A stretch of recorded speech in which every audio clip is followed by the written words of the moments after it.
નજીક આવે છે, તારે તો બધું રેડી છે ને, પ્રોપર ક્લિયર? હા, બંને ભેગું તો કર્યું છે. ઓકે, તો ચાલ, તને ઓલ ધ બેસ્ટ. કાલ મળીએ આપણે. તને પણ all the best. Thank you. ચાલ, કાલ વેલકમ. મળીએ. ઓકે.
કેતન, તું ઓર્ડર કરતો આવીશ ને?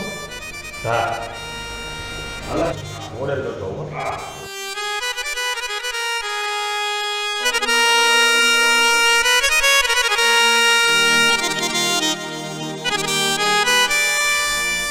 પાંચસો ગ્રામ ગાંઠિયા, 100 ગ્રામ જલેબી. Smita, Ketan, what happened?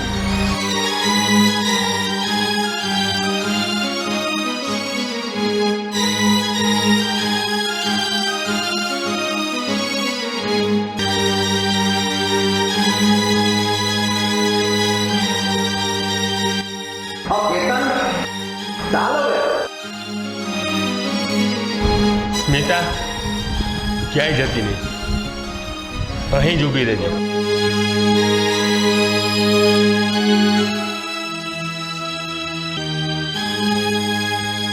રાહુલ, મારે અર્જન્ટ કામ છે, બહાર જાઉં છું, બધાને કહી દેજે.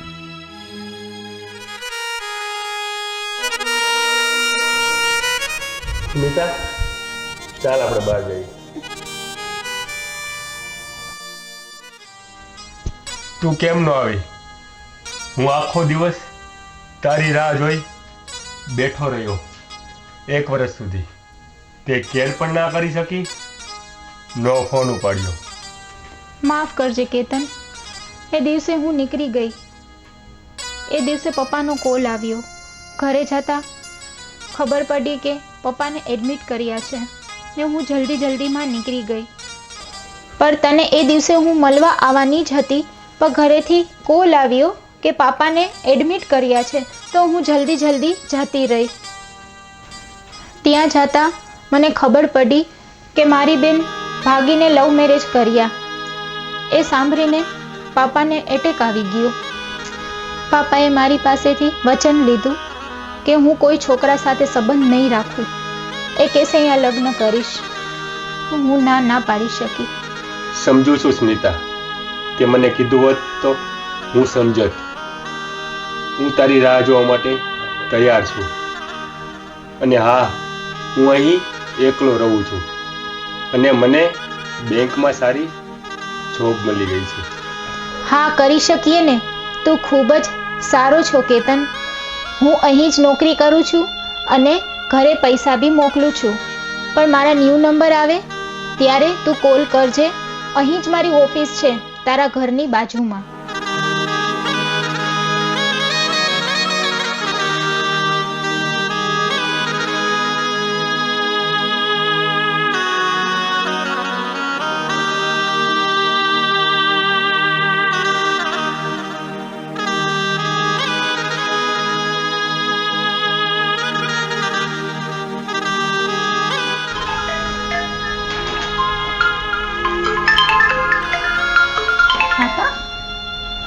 હેલો પાપા, કેમ છો?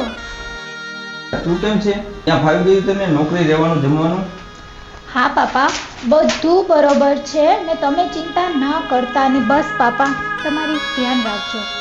હા બેટા, તે દીકરી તરીકેની બધી ફરજ પૂરી કરી, મારી બધી વાત માની, પણ તારા જીવનનું શું? એટલે પાપા શેની વાત કરો છો? તારા લગ્ન વિશે. તારા માટે એક સારું માંગવું આવ્યું છે. આવતા રવિવારે તને અહીં જોવા આવશે. તને બરોબર લાગે તો આપણે આગળ વાત કરી. તારા લગ્ન થઈ જાય તો મારી ચિંતા મટી જાય. હા પાપા, તમે જેમ કહો એમ હું પહોંચી જઈશ. મારી વાલી દીકરી પપ્પાની કોઈ વાત ન ટાળે. હેલો સ્મિતા. હેલો સ્મિતા. સ્મિતા.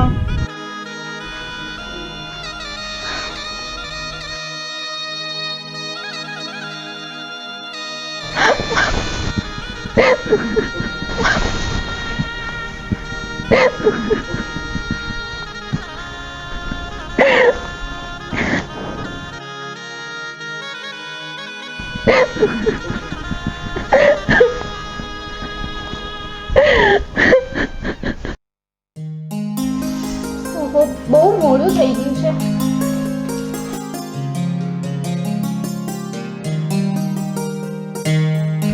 શું થયું સ્મિતા? કેતન,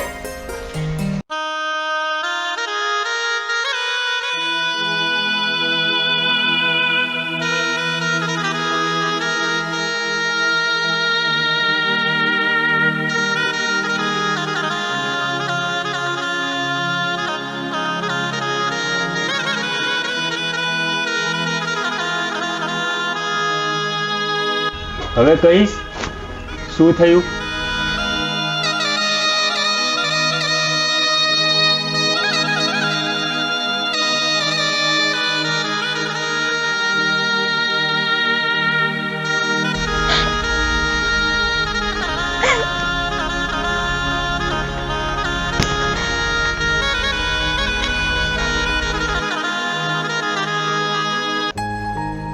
સ્મિતા, હવે કહીશ શું થયું? કેતન, પપ્પાએ મને રવિવારે ઘરે બોલાવી. મારા લગ્ન માટે કોઈ છોકરો જોવા આવે છે.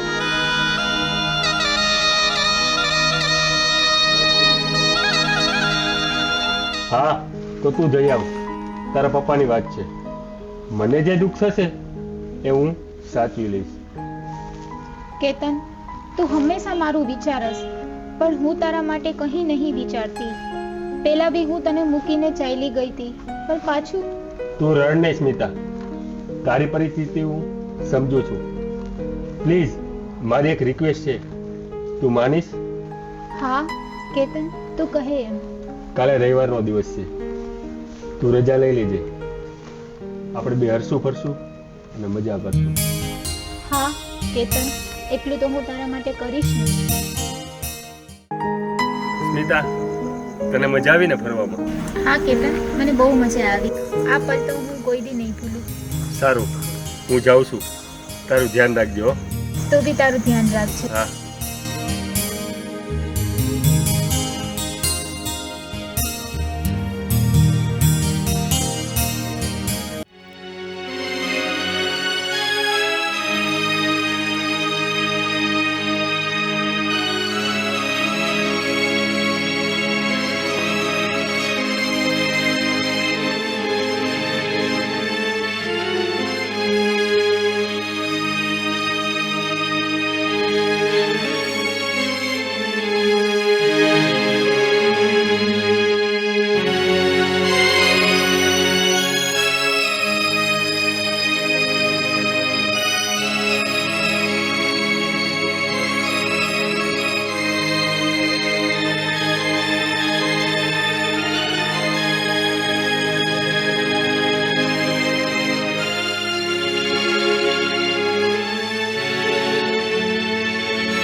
તને જોઈને બેટા મન રાજી થઈ ગયું. જા ઉપર જઈને આરામ કરી લે, મહેમાનો મોડેકથી આવશે.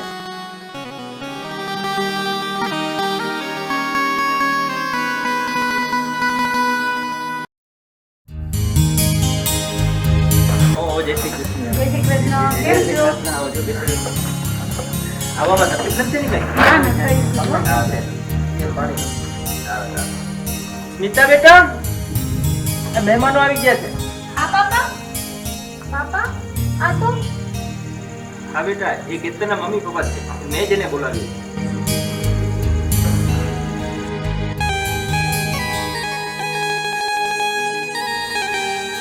પપ્પા, તમે કઈ ચિંતા ન કરતા. તમે કહેશો ત્યાં જ હું લગ્ન કરીશ. મને નહીં ખબર કે કેતનના મમ્મી પપ્પા અહીંયા કેવી રીતે.